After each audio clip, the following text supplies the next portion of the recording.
ఇష్టం వచ్చినట్టు చేస్తాము, మేము చెప్పినప్పుడు లొంగిపోండి, చెప్పనప్పుడు దాడులకి సంబంధించి మీ ఇష్టం అని చెప్పేటటువంటి ధోరణి చైనా. అంటే వాళ్ళు చెప్పినట్టు ప్రపంచం నడవాలనేటటువంటి ధోరణి. ఎస్పెషల్లీ భారత్ విషయంలో ఓవర్ యాక్షన్ చేస్తూ ఉంటారు. గాల్వన్ లోయలో చేసినటువంటి చూసాం, అంతకుముందు జరిగినటువంటి ఇతరత్ర వ్యవహారాలు చూసాం. ఇప్పుడు చైనా ప్రస్తుతం ట్రంప్ వచ్చేటప్పటికి, ఆంక్షల గొడవ పెరిగేటప్పటికి మళ్ళీ భారత్ మీద కాన్సన్ట్రేట్ చేసింది, భారత్తో సంబంధాలు మెరుగుపరుచుకునే ప్రయత్నం చేస్తుంది. ఒకరినొకరు అణగదొక్కుకోవడం లేదా ఒకరినొకరు తగ్గించుకోవడం వల్ల భారత్ చైనాలకు ఎలాంటి ప్రయోజనం లేదని, ఒకరికొకరు మద్దతు ఇచ్చుకోవడంలోనే రెండు దేశాల ప్రయోజనాలు ఇవ్వడం ఉన్నాయని చైనా విదేశీ వ్యవహారాల మంత్రి వాంగ్ పేర్కొన్నారు. కమ్యూనిస్ట్ పార్టీలో అతి శక్తివంతమైన రాజకీయ విభాగంలో సభ్యుడైన వాంగ్ వార్షిక విలేకరుల సమావేశంలో మాట్లాడుతూ డ్రాగన్ చైనా, ఏనుగు భారత్ కలిసి నృత్యం చేయాల్సిన అవసరం ఉందని, అదే ఇరు దేశాలకు సరైన మార్గం అన్నారు.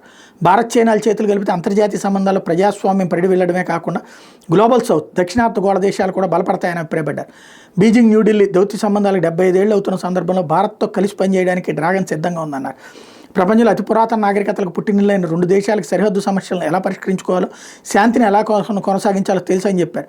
సరిహద్దు సమస్యలు లేదా నిర్దిష్ట అభిప్రాయ భేదాలు ద్వైపాక్షిక బంధాలను ప్రభావితం చేయకూడదని, అతిపెద్ద పొరుగు దేశాలుగా ఒకరి విజయంలో ఒకరు భాగస్వాములు కావాలని ఆకాంక్షించారు. మరి అది చేయాల్సింది వాళ్లే కదా, తప్పుడు పనులు చేసేది వాళ్లే.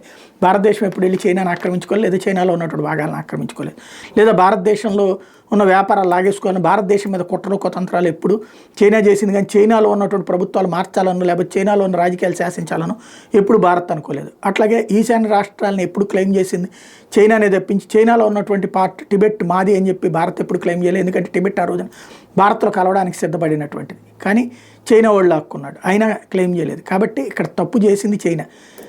ఇప్పుడు ఆ తప్పును సరిదిద్దుకోవడం కాదు, తప్పనిసరి పరిస్థితుల్లో సర్దుకుంటామంటోంది.